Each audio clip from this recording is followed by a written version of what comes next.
Price. Strike the last word. Gentlewoman from Texas is recognized for 5 minutes. Thank you very much, Madam Chairman. I don't doubt that the gentleman from Indiana is sincere. We all know him, and we know the long-standing commitment that he has had to this issue. But having served on the Judiciary Committee with the late Chairman Henry Hyde, I know how sincere he was and the work that he did to ensure that no federal funds could be used for abortion. That is the law of the land. I also know how committed our colleague from Massachusetts is to his values of pro-life. But he eloquently stood on the floor of the House and gave us a moral compass. This is not about abortion. This is about saving lives. And the Planned Parenthood effort, albeit with ills that any large organization may have, corrected ills, has a valuable and worthy purpose in saving lives. My fear is, with the Pence Amendment having the potential of passing, that we set the stage for going back 10, 20, 30, 40 years, when women had no place to seek counseling. They know well that the adherence to the law that the Planned Parenthood organization must have is that they cannot use federal funds for abortion.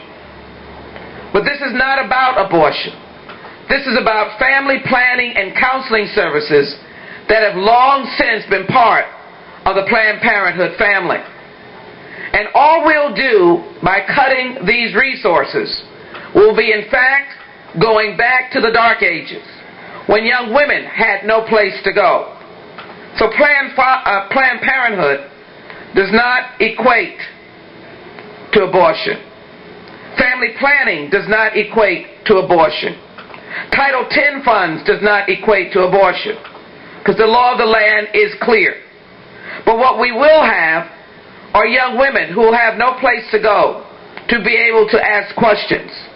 Yes, the Planned Parenthood facility is in the 18th Congressional District in Houston, Texas, a heavily diverse but heavily minority district.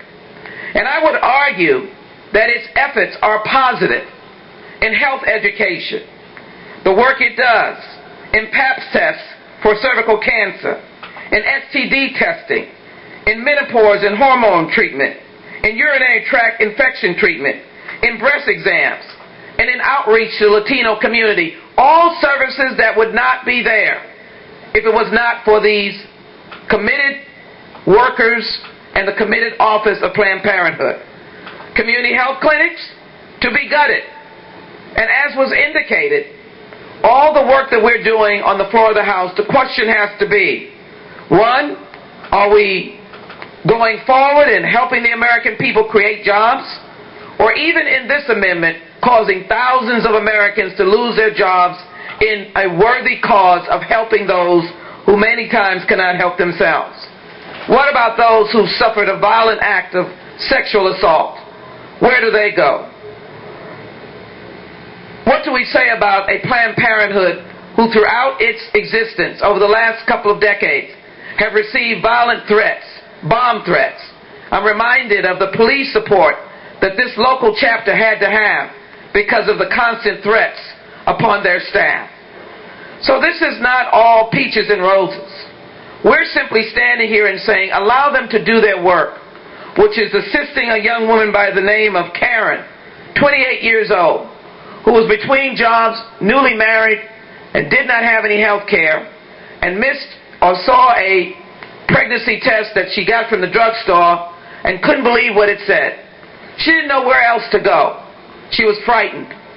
28 years old, but she went to Planned Parenthood. And what she said, without any pressure, she had the test and discovered that she was pregnant. And the nurse didn't ask her any indicting questions. Simply said, what do you want to do?